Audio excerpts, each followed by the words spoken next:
How has patient portal messaging changed in U.S. health systems?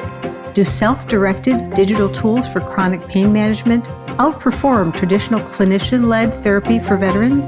What are the new questions and potential pitfalls emerging with the Medicare GLP-1 demonstration project? This and much more on today's JAMA Editor's Summary. Thanks for joining us today as we welcome our listeners from around the world. Today is June 26, 2026, and I'm JAMA Deputy Editor Dr. Linda Brubaker, sitting in for Dr. Kirsten Bibbins-Domingo, the Editor-in-Chief of JAMA and the JAMA Network. Today, I'm joined by JAMA Deputy Editor Dr. Chris Muth. Hey, Chris, let's talk about some of JAMA's newest research. Hi, Linda.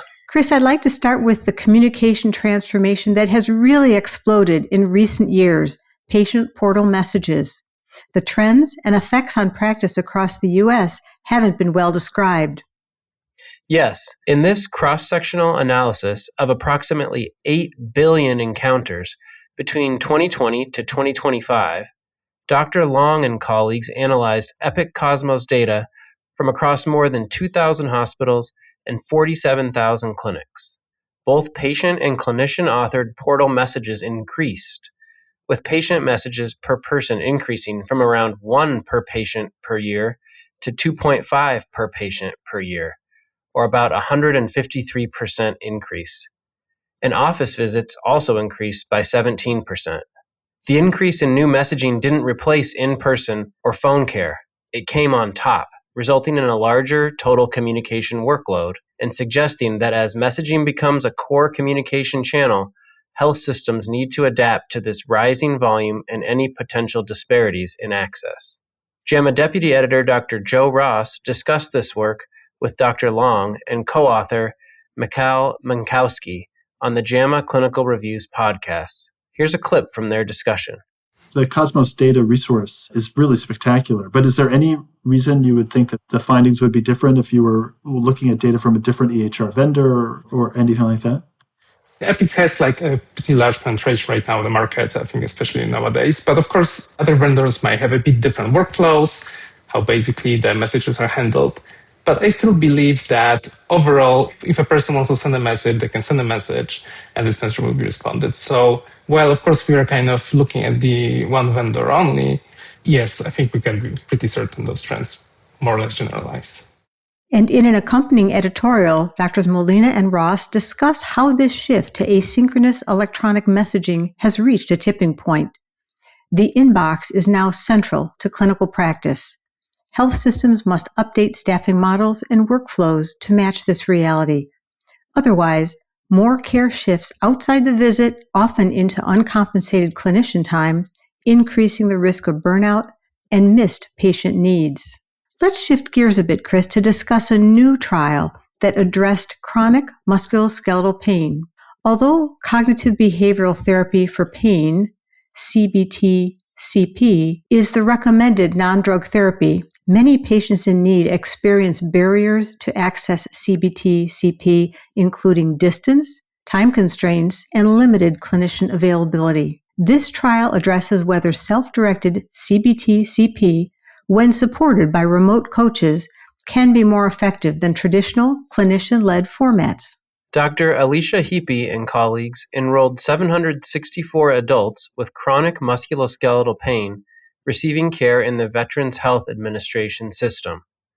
Participants were recruited from 9 VA health systems and randomized to either a self-directed program with weekly personalized audio feedback from a coach, or to Clinician-Delivered CBT-CP administered in typical practice, mostly through telehealth with some in person. At 4 months, patients in the self-directed group reported less pain interference in their lives, as measured by the Brief Pain Inventory Scale, a mean of 5.3 points versus 6.2 points on a 0 to 10 scale, with the difference approaching the threshold for a meaningful clinical improvement. The difference, albeit small, persisted out to 12 months. The self-directed group saw similar benefits across physical and emotional functioning and sleep. These results support offering self-directed CBT as a first-line option, especially for health systems with clinician shortages or patients living in rural areas. Well, that's a real-world finding that could really help patients in need.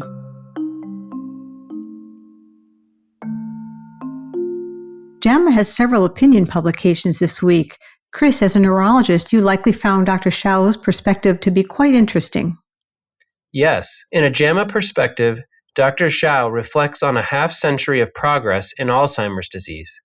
He describes the advances in genetic understanding, the amyloid and tau hypothesis debate, and the evolution of therapies, from repeated failed trials of anti-amyloid drugs to today's modestly effective monoclonal antibodies. He highlights how clinical definitions, biomarkers, and even research initiatives have evolved, and notes the real but limited benefit of current treatments. And in another perspective, Dr. Zhao and colleagues contend that fostering durable trust in science, medicine, and public health requires a coordinated, systems-based approach that addresses both trust builders and trust breakers across multiple domains, individual, institutional, and societal. The authors believe that only collective, cross-sector action can create the foundation needed for improved health outcomes and equitable participation in scientific advances. And in their Viewpoint, Rachel Sachs and Christy Martin from Washington University School of Law consider the implications of CMS's temporary GLP-1 bridge, which aims to provide Medicare beneficiaries with short-term access to branded obesity drugs like GLP-1 receptor agonists. They warn that unclear rules and retroactive eligibility could open doors to fraud or operational challenges.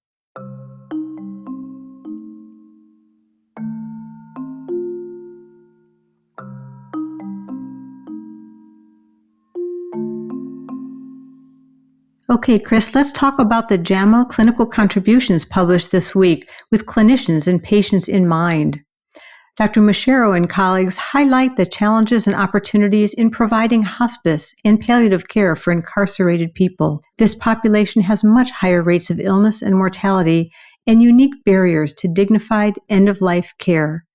Hospice programs exist in some prisons, often using peer caregivers, but coverage and support are incomplete. The authors provide tangible guidance for teams caring for this vulnerable and often overlooked population. And there's a practical patient page on ALS. It covers the typical symptoms, how ALS is diagnosed, the role of multidisciplinary care, the FDA-approved therapies, and the importance of aligning goals of care throughout the disease.